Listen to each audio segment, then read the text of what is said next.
Hello friends, welcome back to Electronics Prepper, the channel where we try to learn as much as possible about electronics to become more self-reliant with technology and prepare for the future.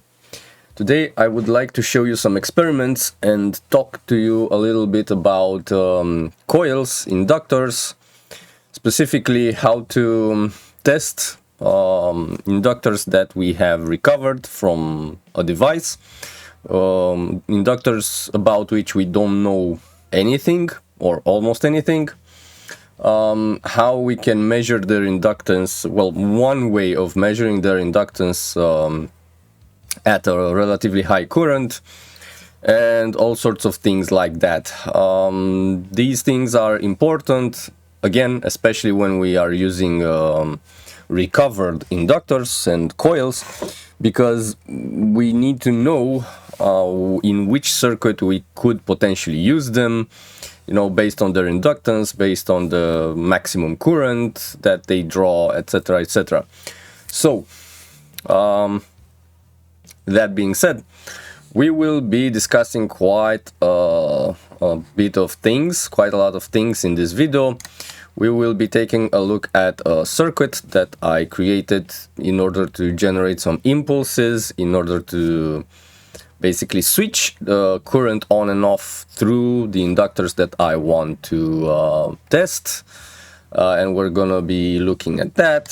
We're also going to be looking at some data sheets, and we're going to be comparing a few informations from here with the informations that I got from reality. And all of this is basically comes as a continuation of a video that I made about a month ago called Recovering Components from Broken Devices. In that particular video I was talking about the importance of recovering components from broken devices, maybe not right now when we have access to, you know, all the electronic components distributors, and we have access to relatively cheap components, but more so in the future when we might not have access anymore.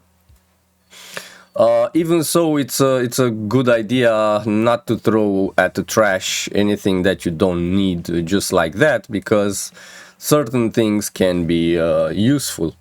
So, yeah, I will also show you quite a bit of examples of waveforms and calculations that I've made based on a certain formula, and I will explain to you in a bit what we will be looking at.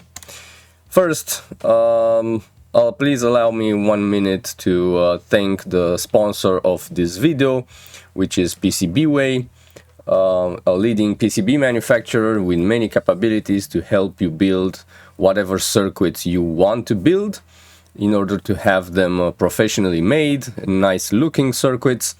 You can easily get an instant quote for PCB manufacturing from the website's front page, upload the Gerber files, and you have your PCBs created in just 24 hours. If you need more to get your project finished, they can also offer PCB assembly services with manufacturer direct pricing, so you can have your PCB delivered with components soldered on. This way you don't have to do the tedious work yourself. Or if you do want to do the work yourself and you want to use CMD components, then you can just order the CMD stencils so you can solder them yourself. Finish your design in your favorite design software, upload all the necessary files to PCBWay, and you'll be contacted by one of their professional representatives after they manually review your project, offering you one-on-one customer service to make sure that your circuits get fabricated just the way you want. If you're building a circuit for a device that will need a case in the end, they can help you with that as well, offering you 3D printing, injection molding services to have your custom-made plastic case, or perhaps CNC machining services for a custom metal case. All you need to do is go to PCBWay.com, the link is in the description. Thank you PCBWay for sponsoring this video, and now let's get started with all the experiments that I would like to show you, and let's go one by one and understand what we are doing, why we are doing these things, and so on and so forth. So, to start things from the beginning, let's say you are like me, you've recovered some coils, some inductors from a computer motherboard, which is a good place to recover electrolytic capacitors and coils just as well. Now, a small side note, in case this is the first video that you see on my channel or amongst the first ones, immediately after that video with recovering components, I made another video regarding how we can test capacitors, if they are still good enough, if they are broken, you know, if they are too leaky from an electronic point of view. I made another video called Low Voltage Capacitor Leakage Tester, where I'm basically presenting a circuit that is good for testing capacitors. Now, we have pretty much the same problem with inductors, and the problem is even bigger. If on a capacitor we can determine the capacitance by just taking a look at him, because all capacitors have their value, their capacitance written in clear on the body of the capacitor, especially electrolytics, one having microfarads of capacitance. Well, the same thing cannot be said about inductors. Here you can see the collection of inductors that I managed to get from that particular motherboard.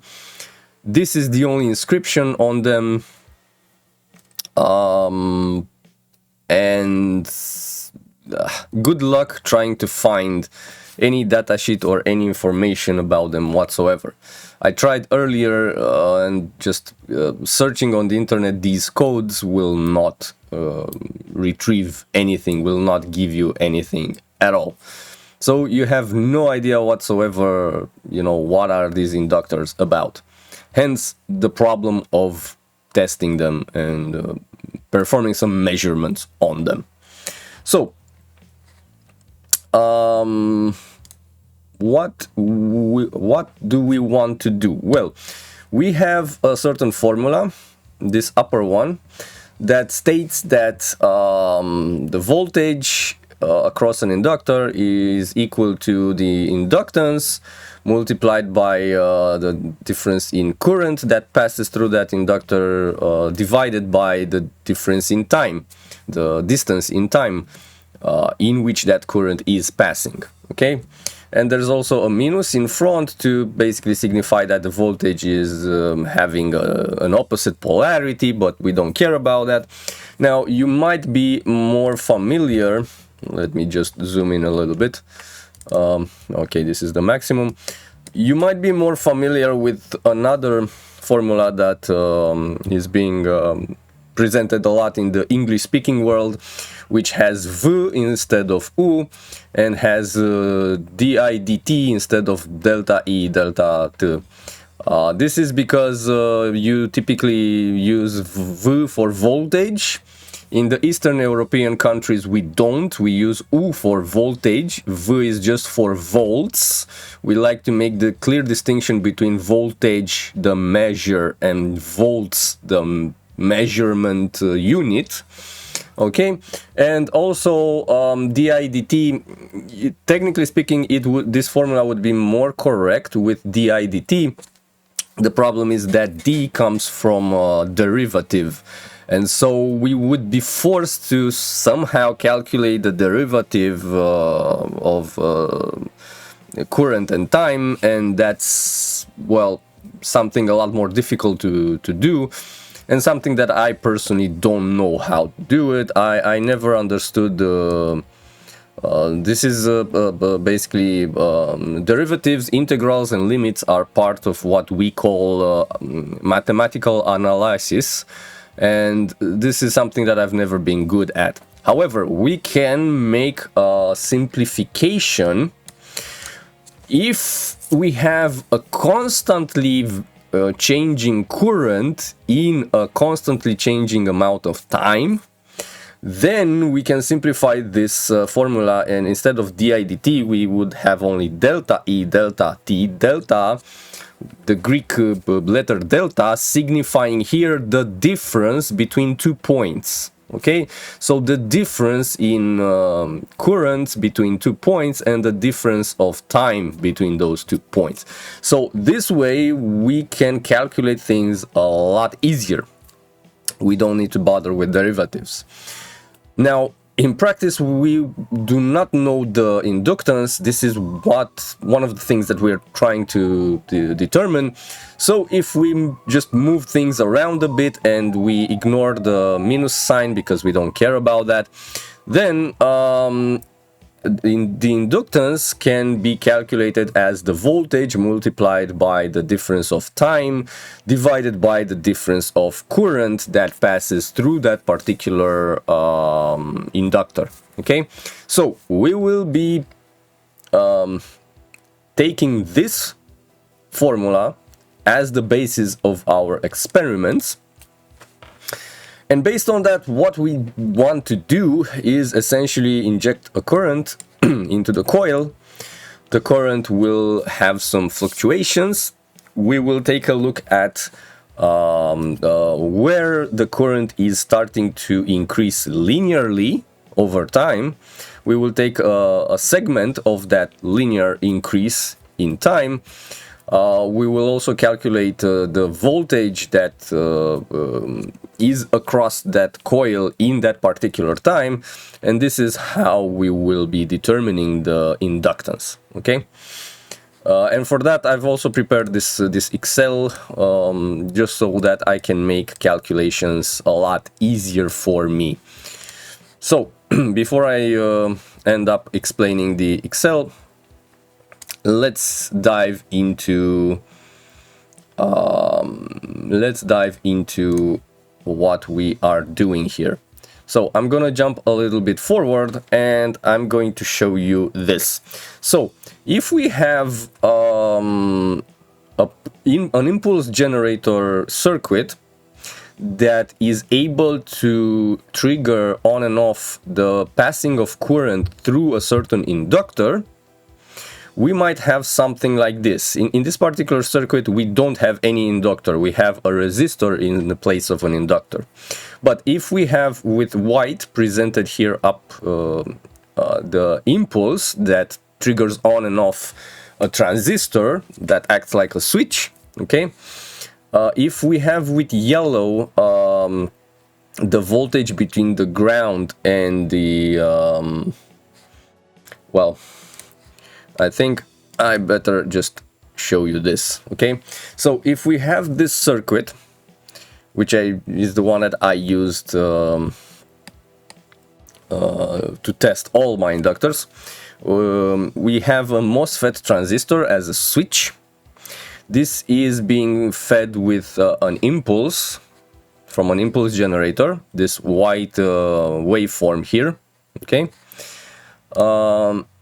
it will turn on maximum. On the upper side we have whatever coil we want to test and an optional resistor. On the lower side we have a small value resistor, a shunt resistor, so that we can basically monitor the current. And when we will have impulses that will turn on the transistor and current will start to flow from here, okay, let's first consider that we don't have an inductor here, we only have a resistor. Then with yellow we are monitoring this particular point. So for the moment we are monitoring this, which is the drain of this MOSFET. Okay, initially the voltage here is maximum, it's the power supply voltage, because the MOSFET is turned off completely, so there's nothing pulling down. So this is why we see about 12 volts here with yellow. But then when the transistor turns on, because with white we have the impulse signal that, you know, basically commands the transistor to turn on, then of course this point will go down towards the ground, which is the reason why we see this yellow trace going down, staying somewhere close to 0 volts, okay, for the duration of this transistor being turned on, which is the duration of the input signal. And then when the input signal goes back to 0, the transistor at some point will start to turn off, and so this point here, the drain of this transistor, will be able to jump up back to the power supply voltage. At the same time, with blue, we see the current, which is, well, basically the voltage on this shunt resistor. This is why I put a shunt resistor here in between the source of the MOSFET and the ground. 0.1 shunt resistor that, well, in reality I have about 0.15 in my case of ohms of resistance, because we have some losses in the connections and stuff like that. Anyway, basically we will have here a voltage across this shunt resistor that's directly proportional to the current, because this is also what we want to monitor, the current as well. And this is what we see with blue. So initially the voltage on the shunt resistor is basically 0 or very close to 0. I mean, it really should be 0. This is most likely just an error of my oscilloscope. And then when the transistor gets turned on hard, we see that the voltage spikes up a bit, returns down, settles at a certain value, which is essentially dictated by Ohm's law, this voltage divided by this particular resistance. Okay, and the current stays relatively constant throughout all of this time. And then when the transistor gets shut down, we also see some oscillations in this particular current, but eventually the current will go down to 0 again. Okay, so what we're doing and what we want to do is, like I said, inject a certain current in this particular in this particular inductor, monitor the current, also monitor the voltage through that inductor, and based on that perform some calculations, some measurements and some calculations. Okay, now we also need a reverse diode here across this inductor and resistor, because otherwise we would risk generating very high voltages here due to the so-called back electromotive force that, you know, the inductor experiences.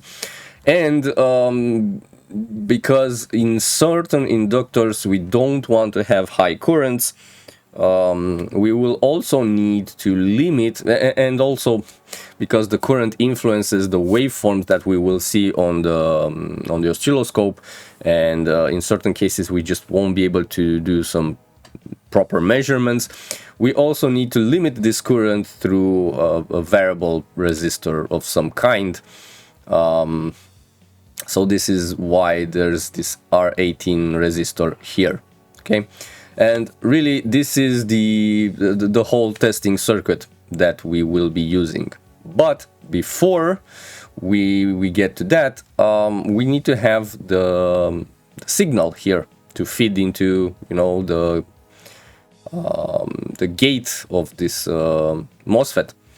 And maybe some of you do have a proper signal generator, but for those of you who don't have, and honestly I'm kind of in this category as well, I don't really have a proper signal generator nowadays. We need to create a circuit that generates these impulses to turn on this transistor as quickly as possible and then turn him off as quickly as possible. So before we move into the experiments with the actual coils, let me explain to you the circuit that generates impulses. Okay, I wanted to have as short impulses as possible. I managed to create a circuit that is able to generate 600 nanoseconds shortest impulse. It's not a very good square wave. it becomes a square wave later, after 600 nanoseconds, but it has a pretty good rise time and fall time. The on time can be a little bit higher than 10 microseconds, as well as the off time, and this is done very simply, very cheaply, with just basic components, just simple bipolar transistors, a few resistors, and a few diodes. Okay, now this is the circuit. As you can probably see, it is symmetrical. It only has a small difference that I will be mentioning in a moment, but the circuit is symmetrical. So I will be explaining only half of the circuit. The other half works identically. At the center of the circuit, we have a bistable circuit. What we call a bistable, I believe in English you might call this a flip-flop, which is a very odd name to choose. So I will stick to bistable, just like in my language. In my language, we call them bistables, astables, or monostables. So yeah, not flip-flops, because flip-flops sounds weird. Anyhow, a bistable circuit is a circuit that has two stable states, hence the name B-stable, B2. The simplest form of a bistable can be done with 2 bipolar transistors and 4 resistors, placed like this. And the general idea, this has been presented on other videos on other channels, so I won't be bothering you with in-depth explanation. But the general idea is that if one transistor is open, it will pull down to the ground its collector, of course. Its collector is connected through a resistor to the base of the other transistor. So essentially, if one transistor is open, it will keep closed the other transistor, and vice versa. When the other transistor opens, it will close the first one. So this is how we get to have two different stable states. Okay, well, the output can be considered to be the collector of each of them. So when you have, let's say, T1 opened and basically taken into saturation, well, we have its collector pulled down to the ground, so we have zero logic on his collector. It will keep T3 here closed, because it will pull its base down to the ground, so it will keep him closed, and as a result, the T3's collector will be pulled up by resistor 5. And so we will have what's called one logic here on this collector, therefore on this output. So we'll have zero logic on the left, one logic on the right. Now, in order to flip this around, all we need to do is to take the base of the transistor 1 and pull it down to the ground, so we can forcibly close transistor 1. Then his collector will be able to be pulled up by resistor 3 to the positive rail, or well, close to the positive rail, because we have R3, R8 a voltage divider here, and R5, R9 another voltage divider. But anyway, the collector of transistor 1 will be pulled up. It will become one logic, which will in turn quickly open transistor 3, which will pull his collector down to the ground, which will become zero logic. So we have flipped things around. I guess this is why it's called a flip-flop, but anyway, it's still odd. So we will be using this basically to generate the one logic and zero logic to generate these two states, so that we have an output signal that stays either very close to 0 volts or very close to the positive rail voltage. Okay, and how do we do that, and how do we have different timings? Well, we use a constant current source to charge a capacitor. What do we know about a constant current flowing into a capacitor? Well, we know that it will make the capacitor have a voltage that ramps up linearly over time. And this is what we want, because if we have a voltage that increases linearly over time, then based on what current we are injecting into the capacitor and the capacitance, we can determine the time that that particular capacitor will need to get up to a certain voltage. Okay, so we have here this constant current source made with the transistor 2, resistor 4, these two diodes, and these two resistors, one of them being semi-adjustable, so that we can, you know, adjust the time that it takes for this capacitor to charge. The lower the resistance, the higher the current, and therefore the faster the capacitor will charge. And we will monitor the voltage on this capacitor, and we want, when the voltage reaches a certain point, to basically reset this entire thing. So we are using transistor 6 to monitor the voltage on capacitor. We don't want transistor to open so quickly, so I have used two rectifier diodes in series, along with, of course, a current limiting resistor here for T6, for transistor 6. This makes it so that when the voltage reaches a certain, I don't know, 2 volts and something, transistor 6 will open. By him opening, he will pull down the base of transistor 1, which is part of the bistable circuit. By him pulling the base, this whole bistable will basically flip. The collector of transistor 1 will go up to the positive rail, which in turn will be able to open transistor 9, which is here placed across this capacitor that triggered the whole thing. This way, this capacitor will be very abruptly discharged. Okay, and of course, then transistor 6 will turn off, which is a good thing. We don't want him to stay turned on indefinitely. We want him to turn off immediately after the capacitor is discharged, so that he will release the base of transistor 1 from the bistable circuit, so that the bistable circuit will later be able to flip back again. So because we have two identical circuits, charging and discharging two different capacitors, we can basically have on each collector of this bistable a signal, you know, that looks something like this. Of course, the collectors will be 100 degrees out of phase relative to each other, but we don't care. We will only care about one of these collectors. Okay, so by increasing the current in one of these capacitors, we will make that particular time be shorter. So let's say the on time will be shorter, or if we increase the current in that other capacitor, we will increase the off time. We will decrease the off time.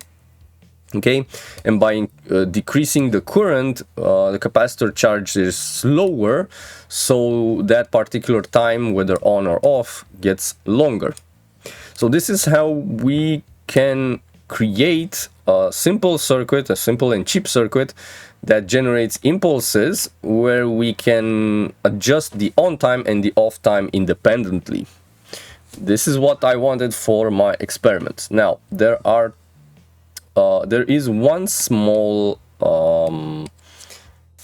difference, meaning for each transistors here, transistor 6 and 7, that are connected to the base of the flip-flop of the bistable transistors, from their base to the ground, we need to have a resistor to make sure that they close relatively fast when their their capacitors get discharged, pulled down to the ground. And well, in practice, I've noticed that I have to place these two values like here, 180 kilo ohm resistor for one of the transistors and 18 kilo ohm for the other transistor. All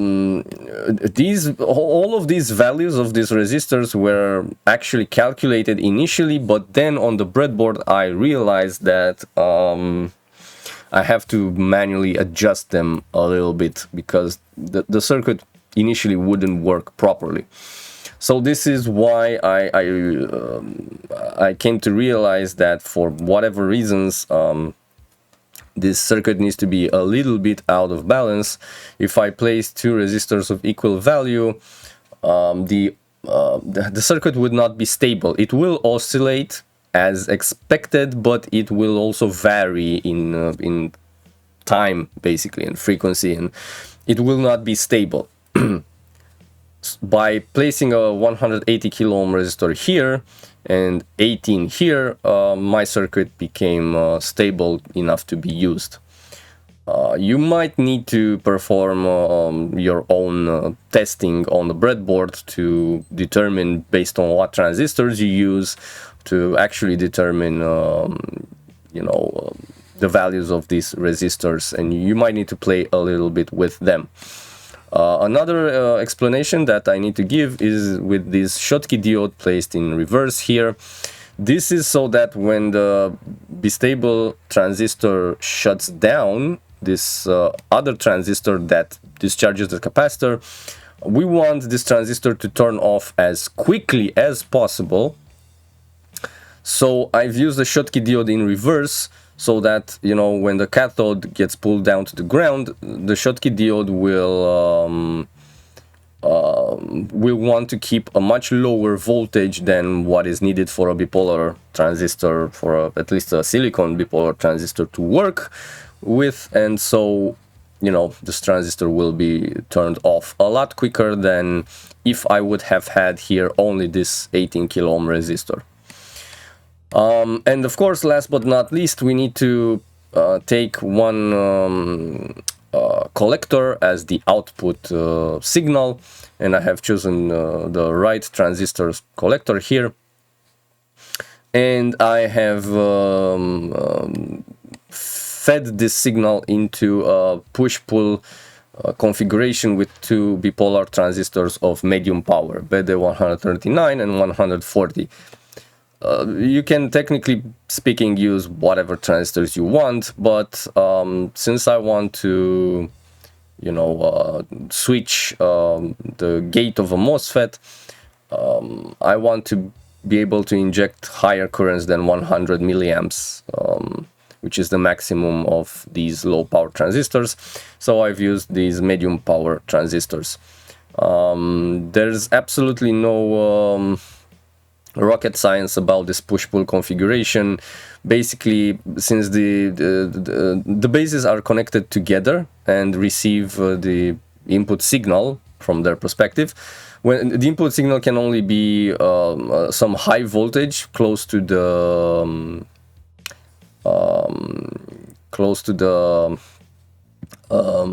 positive supply rail, or it can be down to the ground at 0 volts.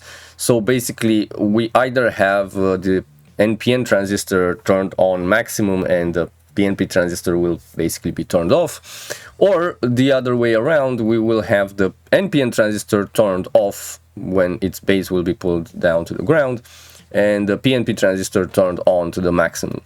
So this is how we will get a signal on the output that is as close as possible to a square wave. Okay.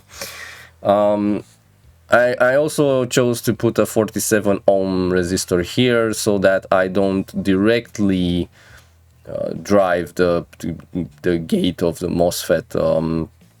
This is also placed experimentally. It has nothing to do with the idea of having a 50 ohm impedance output, nothing at all. It just happens to be a coincidence. I initially placed a 100 ohm resistor I thought that the opening of that MOSFET was a bit too slow.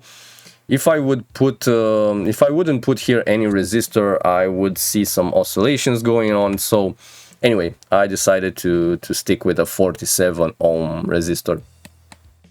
So this is the circuit that we can easily make on a breadboard if we plan to do some more tests like these in the future. Of course, it's worth actually building the circuit on a board and having it very handy to just be able to pick him up and use him directly. This is the circuit that I use to generate impulses to, like I said, open and close this particular MOSFET transistor, which in turn injects a current E through my inductors that I want to test. So now that I've explained the electronics part, let me dive into the experiments and actually show you each result. Okay, so just a quick note about the signal generator, this impulse generator, how I've constructed him with the values of all those components. I can have a minimum of 600 nanoseconds impulse width, okay, and a maximum of some 12 microseconds for each side, both for on time and off time.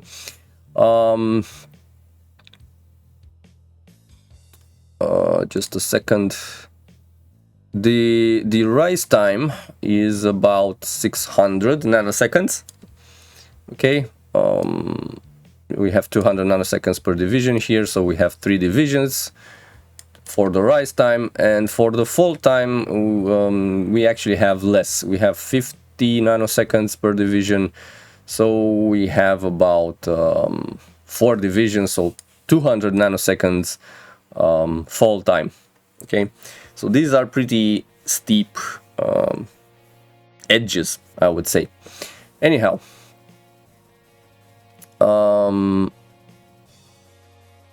so coming back to the example that I gave you with the resistor instead of an inductor, let's see what we are looking at, because when we will place inductors, things will look differently here, and we won't need to care about everything. We will actually need to be focusing on a very small portion of this waveform. So first we need to understand what's going on and how. So here I only have a resistor, instead of this coil I only have a resistor here, okay? And like I explained earlier, with blue we have the current through that resistor going up when the transistor turns on, staying relatively constant. The voltage below that resistor, okay, comes down, because when the transistor is shut down, there's nothing pulling down that resistor, so we have maximum voltage. But when the transistor turns on, that point gets pulled down, so we have close to 0 volts. Okay, but we see that the transitions are not smooth at all, and we can clearly see several things here which are important to us. So we do want to pay attention to them, and we want to basically ignore them in the future.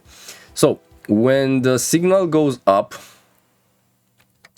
this transistor that I used, which is, by the way, IRFP 260, it doesn't matter. This was just a transistor that was able to resist high currents, high voltages, and it has a relatively low resistance between the drain and the source. But you can use any other, MOSFET that is able to pass a decent amount of amps and has as low RDS on as possible. When the transistor starts to turn on, it actually needs about 1 microsecond for my particular transistor to turn on. We see we have 2 microseconds per division here, and when this signal goes up, besides the fact that, well, the signal is influenced by the gate of this transistor, and it's not able to go up as quickly as possible. This also translates in the transistor not being able to be turned on really quickly. It needs a microsecond to be turned on. This is why we see here this slope that is relatively slow.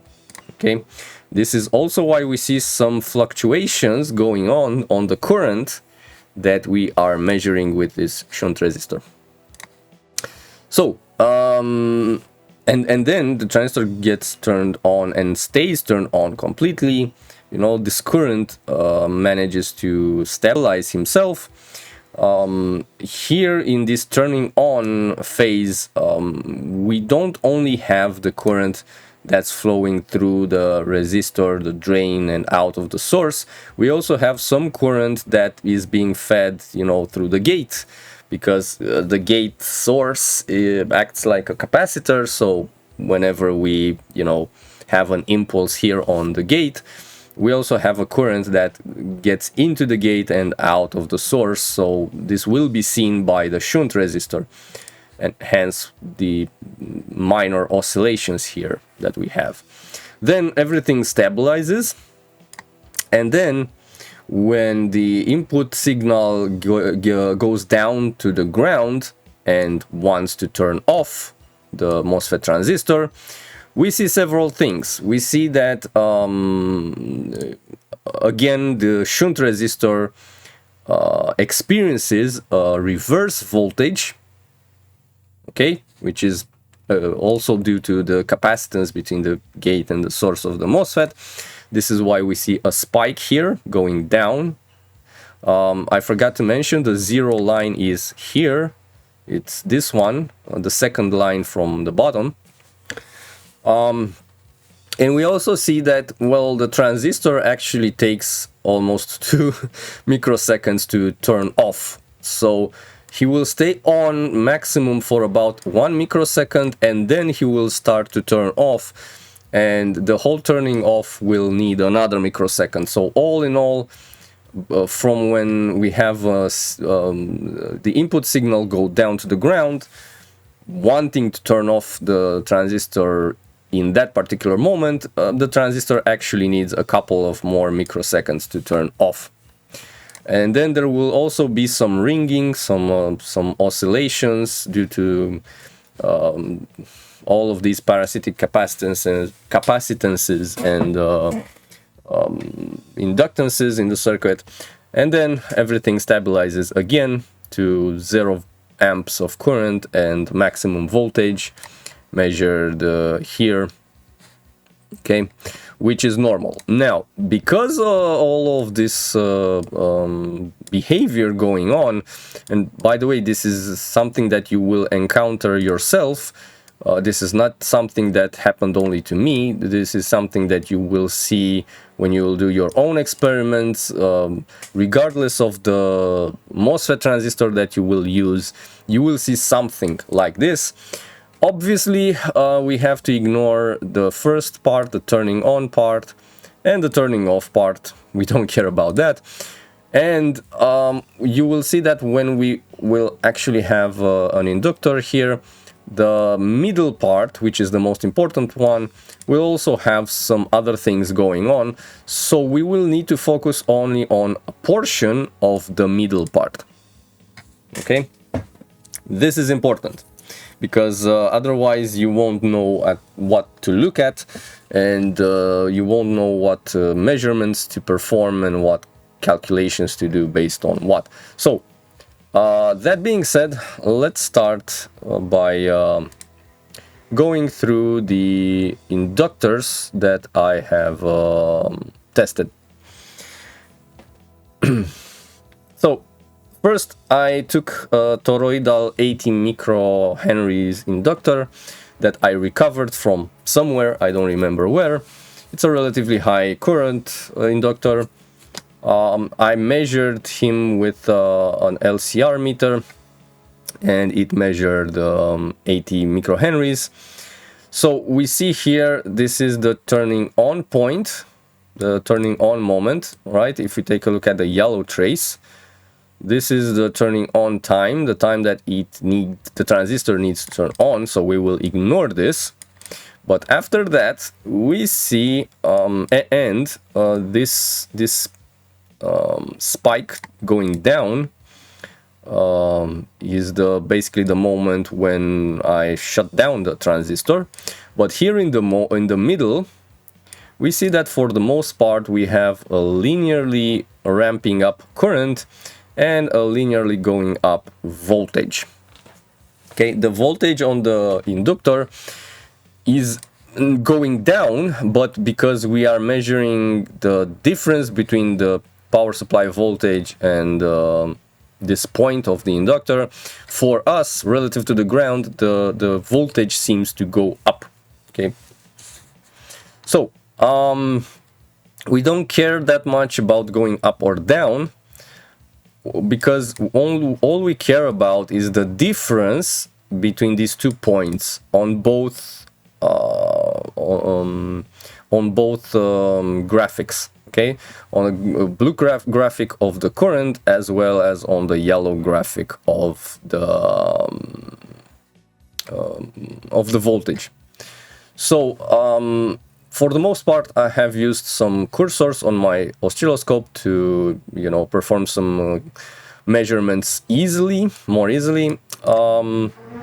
And for the voltage, I needed to perform manual measurements afterwards.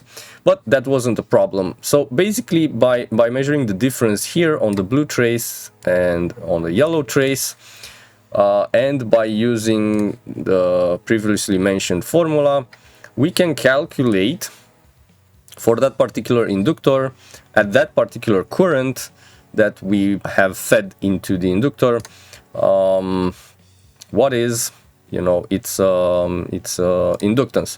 So knowing that I have about 150 milliohms of shunt resistance here, and inputting these values, we get to have this amount of inductance. So we are just applying that formula, and I have reached a conclusion that in this case I have 163 microhenries for an inductor that was measured at 80 microhenries. And yes, this is absolutely normal. The current that we pass through an inductor actually influences the inductance that we measure. And because I did not know this is something that I learned right now. I searched for this online. I found a catalog / datasheet from a Murata company.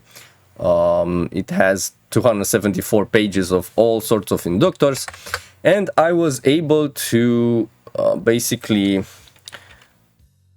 stumble on this phenomenon here. If we go to page number 12, I will put the link in the description here, the link to this PDF file, so that if you care about searching for these things, you can do so easily. We have some graphics that basically plot the inductance to frequency dependency, inductance to current, and temperature characteristics. Now, we don't care about temperature or frequency, we do care about current. So what do we see here? Well, we see here that an inductor that has 1 microhenry inductance at no current whatsoever, so basically if we just measure with an LCR meter that inductor and we determine that it has 1 microhenry inductance, well, the more we increase the current going through him, the more the inductance drops down. And we see that this is a logarithmic vertical axis. Okay, so at 3 amps of current, we see that the inductance has basically halved. It's about half microhenries instead of 1, which is a significant drop in inductance in function of the current that's passing through. And another even clearer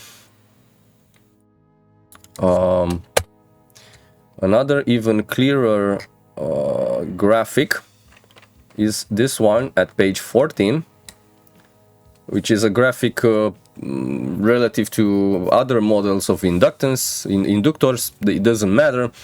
All we care about is the fact that we understand that inductance drops the more current increases.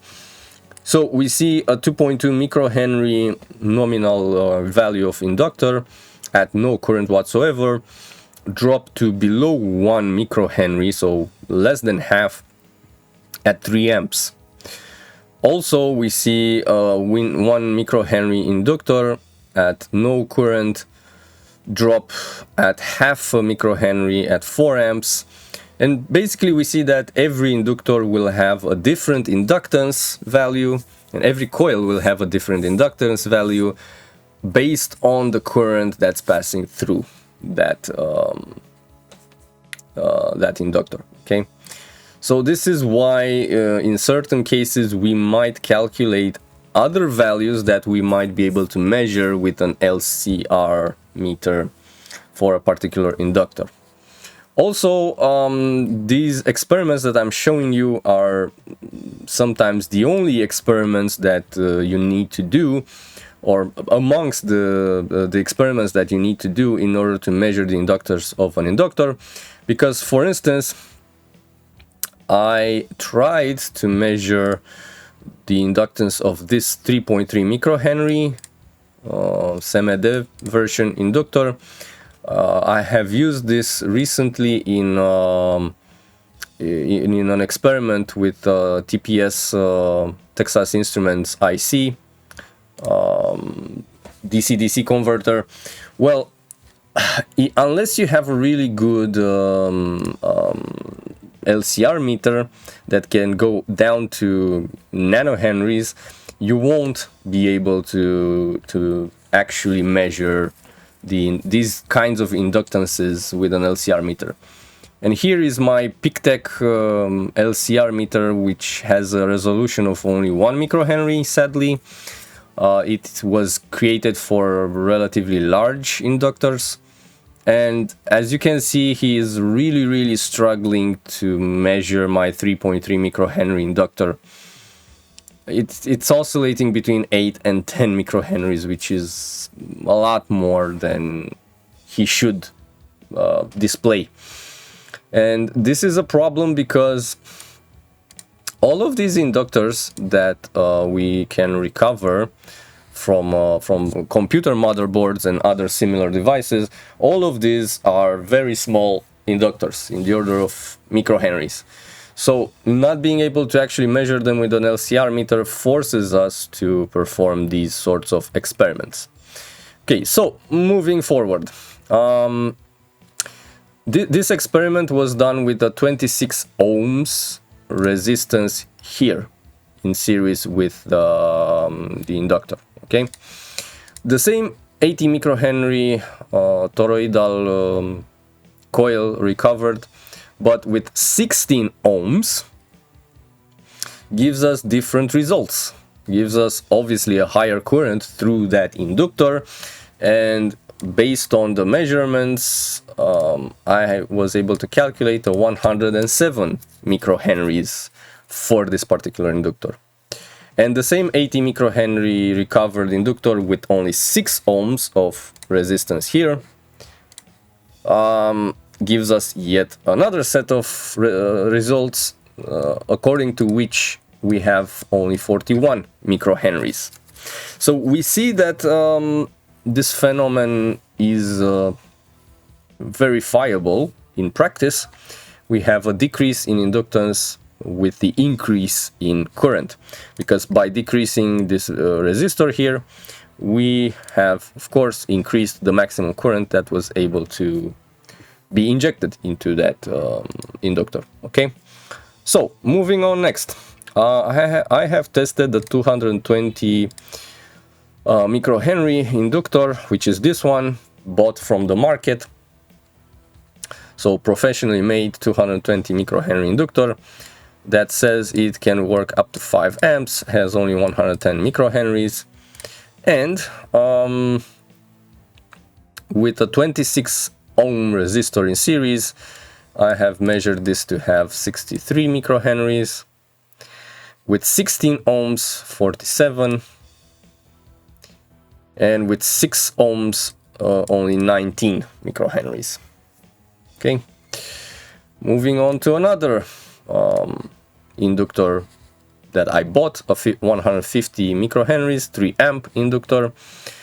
I made these tests to first have a reference point, you know, testing very well known inductors, seeing what values we get, and then moving on to unknown inductors. So 150 microhenries with 6 ohms in series gets us 18 microhenries, with 16, 42 microhenries, and with 26 ohms, 75 microhenries. I also bought a 3.3 microhenry. Let me see. Yeah, no. So this is a 3.3 through-hole coil that I also bought from the market. So it's not made by me. It's not recovered. It can go up to 15 amps with a 6 ohm resistor. I measured this to have 16 microhenries. And with 0 ohms, so basically I short-circuited this resistor, I had less than a microhenry. So what appeared to be 140 nanohenries of inductance. As we can see, the current here was going up really fast, and the voltage was going up quite fast as well. Now a 12 microhenry through-hole resistor, also bought from the market with a 6 ohm resistor in series. It gets us 32 microhenries, and with 3 ohms resistor it gets us 22 microhenries. And now we are diving into those recovered inductors from the motherboard that I showed you earlier. I've determined one with no resistor whatsoever here, so with 0 ohms. I've determined it to one of these models, the CS1R2, to have 5.8 microhenries, and with 3 ohms to have 11 microhenries. Another model, CSR56A, with 0 ohms, 3.1 microhenries, and with 3 ohms, 12 microhenries. So pretty much the same size with the other one. And YR20A model, 5.9 microhenries with first test. I haven't written the resistances here. And 4.7 microhenry with another resistor that I also forgot to write down. So this is in terms of measuring inductances. It's not the only way. There's another simpler way, which requires us that we place a known capacitor in parallel and basically make a resonant circuit, and basically take a look at, let me see if I can show you. It's a completely different kind of test. Yeah, I can show you here what I'm talking about. So in order to measure the inductance of an inductor, we can place a capacitor in parallel. If we know very well the value of that capacitor, we are basically able to determine the frequency of the oscillation that happens when we disconnect this inductor in parallel with capacitor, and basically we will have some oscillations like we see here. Okay, and by essentially measuring the frequency, we can use another formula to determine what inductance we have for that particular inductor. And I guess that would be a bit of a more accurate way of determining the inductance. However, that method only determines the inductance and does not determine if that particular inductor can handle a certain amount of current. And now, after I've shown you all of these experiments, let me show you another experiment. Okay, with this 3.3 microhenry inductance that can go up to 1.9 amps maximum current. And let me show you what happens with this graph when we go above more than that current, limit current. Okay, so we see here that we have in this section, in these two how do you call them, divisions, vertical horizontal divisions, we have a linearly increasing voltage and current.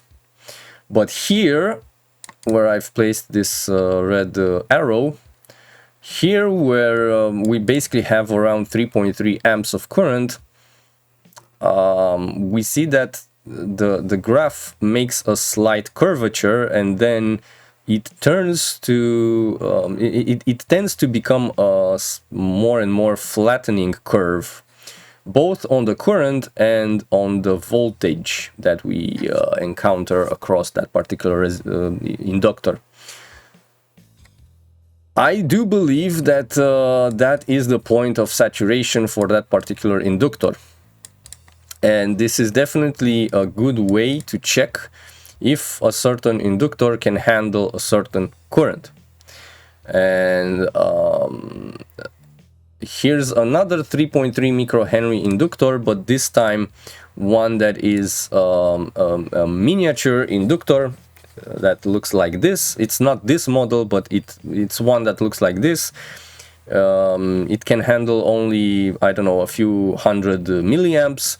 It looks like a resistor, but it's not a resistor, and the green color on him kind of shows that it's not a resistor.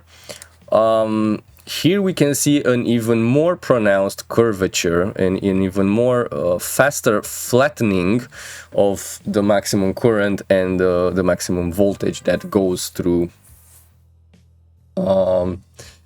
that particular inductor. Okay, and so this is a nice way to determine at least approximately what's the maximum current that can be handled by that inductor, which is something that you cannot determine with an LCR meter or with any other kind of measurements. Okay, so yeah, this is what I wanted to show you. These are the experiments. Bear in mind that I'm still learning these things myself, so don't take this video as a true lesson. Take this video as just a bunch of experiments and some conclusions that we can draw so that we can move forward with working with coils and inductors. Okay, I hope you've learned something useful, and I hope now you get to know how to properly test or how to perform some tests on coils that you recover to determine their inductance and perhaps even maximum current. Thanks a lot for watching. I leave you with this schematic so you can see her again in case you want to draw the schematic. I will put it up on Patreon as well a bit later. Thanks a lot for watching. I hope you've learned something useful. Don't forget to like and subscribe if you would like to see more of my videos. I am doing my best to learn more and more useful things and put us in a place where we can actually create useful and even vital things for ourselves, especially while we are trying to prepare for the future. So thanks a lot for watching my videos, and I will see you next time. Bye bye.